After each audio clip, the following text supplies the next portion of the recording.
Caríssimos irmãos e irmãs, hoje celebramos a festa do batismo de Jesus, que tem muito a dizer para nós. A primeira coisa que vem na cabeça é: por que Jesus foi batizado? Por quê? Ele era pecador? Não. Mas ele inaugura a sua missão na terra. Qual é a sua missão? Redimir o ser humano dos seus pecados. Então, o batismo é a porta de entrada da missão, em que ele assume todos os pecados, não nenhum dele, mas todos os pecados. O batismo é a prefiguração da paixão, né? É a abertura e o fechamento da missão mais perfeita da terra. O gênero humano, que estava totalmente afastado de Deus, foi assumido pela natureza divina. E naquele momento do batismo de João, a pomba, que simboliza o Espírito Santo, que é o amor entre o Pai e o Filho, é doado à humanidade. A partir daquele momento, nós podemos estar em união com a Trindade de novo, com o mesmo amor que tem o Pai e o Filho, o amor que foi doado para nós. Por isso nós podemos amar o Pai e o Filho com o Espírito Santo. Além disso, a voz do Pai, eis o meu Filho amado, é a voz também para nós, que nos tornamos filho no Filho. A nossa filiação divina é através do Filho. Nós não temos uma filiação desde sempre, né? Nós somos filhos adotivos. Então ali é um momento em que Jesus mostra que está realmente pronto a assumir nossos pecados. Ele começa a sua vida de missão, né? A voz do Pai, que diz ao Jesus, com a sua natureza humana, que é um filho, também é a voz para cada um de nós, quando somos batizados: eis o meu filho amado, eis a minha filha amada. Além disso, existe a teofania da Trindade, o Pai, o Filho e o Espírito Santo, que nós não seríamos capazes de saber nunca só com a razão, como diziam os grandes filósofos, como mesmo São Tomás. A nossa razão é capaz de ver a necessidade da existência de Deus, mas nós não seríamos capazes de entender que são três pessoas, a não ser que o Filho nos tivesse revelado. Outra coisa, esse caminho de nos tornarmos filhos de Deus, filho no Filho, através do batismo, e nos configurarmos a Jesus, é um caminho de total liberdade. Por isso que em Isaías fala isso: ele não clama nem levanta a voz, nem faz-se ouvir pelas ruas, não quebra uma cana rachada, nem apaga um pavio em que fumega. Jesus é aquele que espera que nós realmente queiramos ser filhos de Deus e lutemos para isso, com a nossa decisão. Claro que sempre com a graça disponível.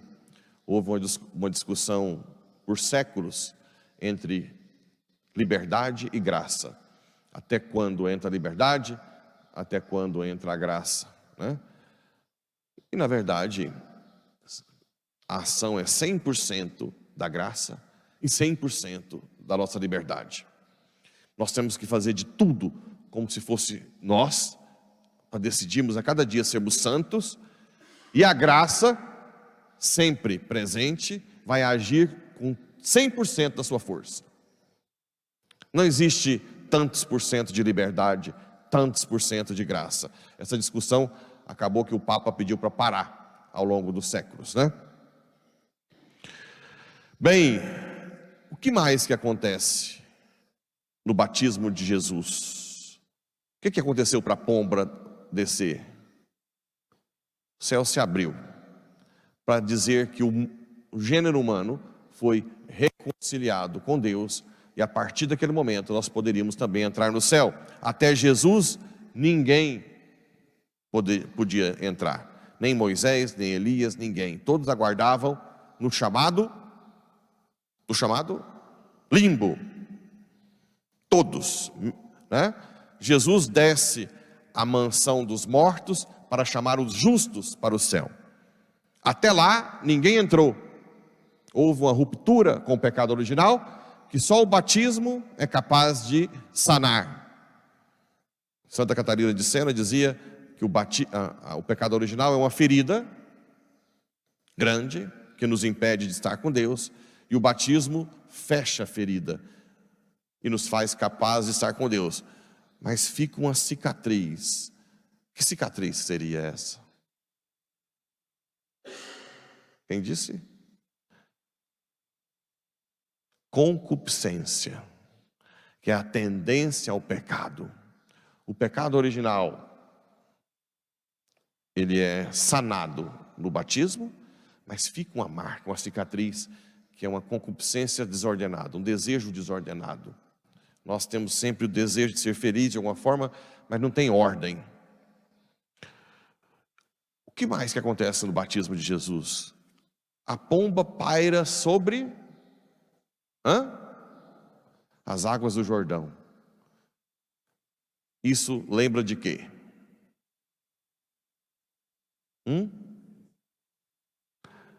Gênesis 1, o Espírito paira sobre as águas e Deus criou o universo.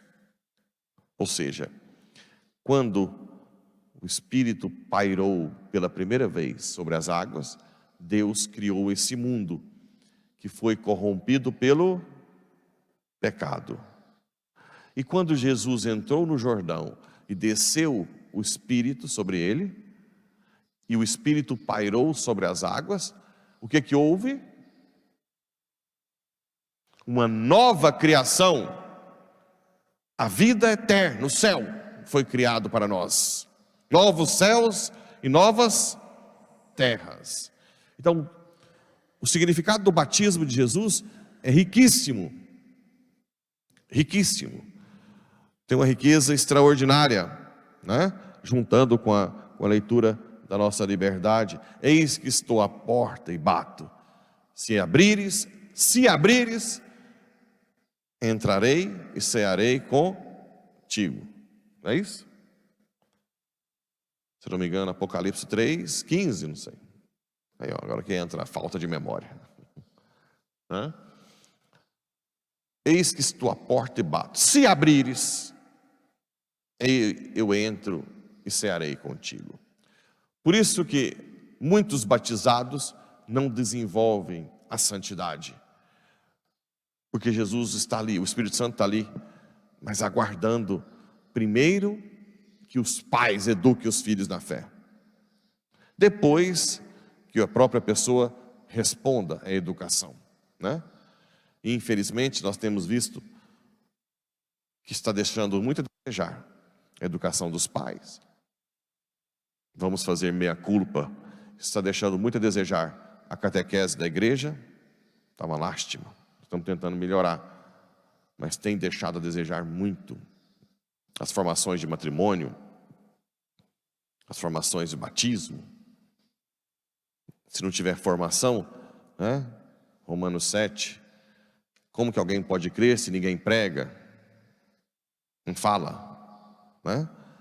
Então a gente tem que melhorar a nossa formação, de entender o que é o batismo, entender o que são os sacramentos, entender que todo sacramento tem uma graça especial, principalmente do batismo, que nos torna filhos de Deus, templo do Espírito Santo, nos limpa completamente, nos faz estar abertos à santidade, né?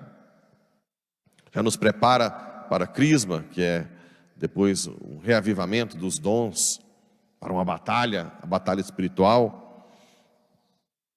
Tudo isso é importantíssimo para a vida espiritual. Sem batismo não existe vida espiritual. Existe uma afirmação na igreja que sem batismo não há salvação. É verdade dentre aqueles que podem, que conhecem o batismo. Uma criança deve ser batizada quando? Quanto tempo depois? Se pudesse ser na hora que nasce já, né? Quanto antes. Aí fica aquela história de padrinhos.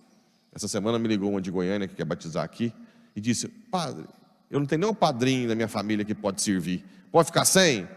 Pode. Fica sem. Agora, o problema é que tem gente que está escolhendo padrinhos de todo jeito, né? A regra da igreja é que sejam, de preferência, crismados, aí já é dificílimo, né? Solteiros ou casados na igreja. Ok? Isso é o que está no Código de Direito Canônico. Claro que hoje existem alguns casais de segunda união, que são muito santos, que estão na igreja o tempo inteiro, que a gente pode pensar que às vezes até é raríssimo. Tem aqueles que são firmes, mas de uma forma geral, são esses. Ponto. Não vai criar. Tem gente que chama até gente que não é católico. Olha o nível. Né? Mas então que Jesus possa nos fazer morrer, né, para o pecado de uma vez, cada dia. Nós não podemos ser batizados mais de uma vez, mas nós podemos limpar nossos pecados com a confissão, que é outro sacramento. A confissão também depois nos nutrir com a Eucaristia. Então que Jesus nos dê a sabedoria do alto para entender esse projeto de salvação dele, que é perfeito, belo, mas que precisa de conhecimento, que precisa de aprofundamento, né? Que precisa de uma amizade com ele. Precisamos ser amigos de Jesus para entender tudo isso, toda essa riqueza, né? Uma riqueza imensurável do seu projeto de salvação. Que um dia, nós todos batizados, possamos combater o bom combate, completar a obra começada e nos tornarmos santos, para um dia estarmos lá com Jesus na ceia que ele nos preparou desde antes da criação da humanidade. Assim seja.